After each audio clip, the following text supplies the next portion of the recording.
महाभारत केवल एक युद्ध नहीं था, यह इंसान के स्वभाव, उसकी सोच और धर्म अधर्म के बीच की लड़ाई का आईना था।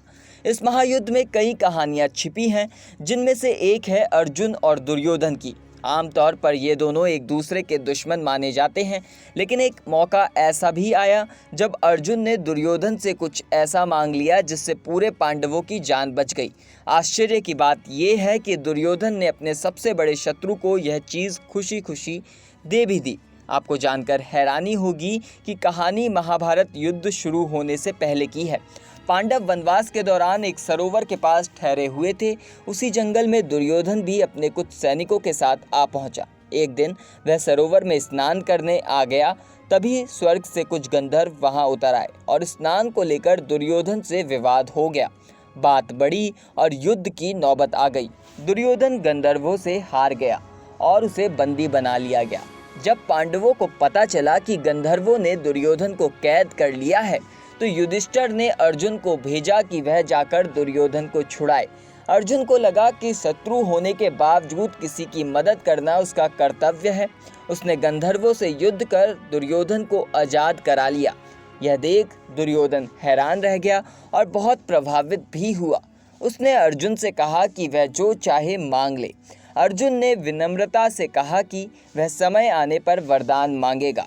आपको जानकर हैरानी होगी, महाभारत युद्ध के दौरान एक ऐसा वक्त आ गया जब दुर्योधन को लगा कि पितामह भीष्म पांडवों का पक्ष ले रहे हैं।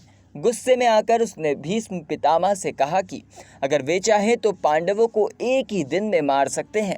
इस पर भीष्म ने 5 दिव्य बाण निकाले और कहा कि अगले दिन वह इनसे 5 पांडवों का अंत कर देंगे।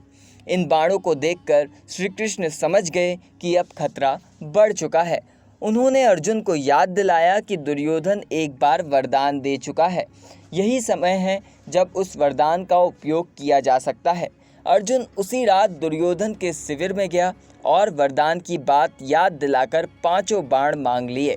दुर्योधन को बात याद आई। उसने थोड़ी हैरानी के बाद क्षत्रिय धर्म निभाते हुए बाण अर्जुन को दे दिए। अगली सुबह दुर्योधन ने भीष्म से नए बाण तैयार करने को कहा, लेकिन भीष्म ने साफ इनकार कर दिया। उनका कहना था कि एक बार दिया गया वचन बदला नहीं जा सकता। इसी तरह अर्जुन की बुद्धिमानी, श्री कृष्ण की योजना और दुर्योधन के वचन पालन ने मिलकर पांडवों की जान बचा ली। इसी घटना को महाभारत के एक निर्णायक मोड़ के रूप में देखा जाता है, जहां से कौरवों की हार की शुरुआत हुई। फिलहाल इस जानकारी में इतना ही। आपकी क्या राय है, हमें कमेंट करके ज़रूर बताएं और देखते रहें नेक्स्ट 9 स्पिरिचुअल।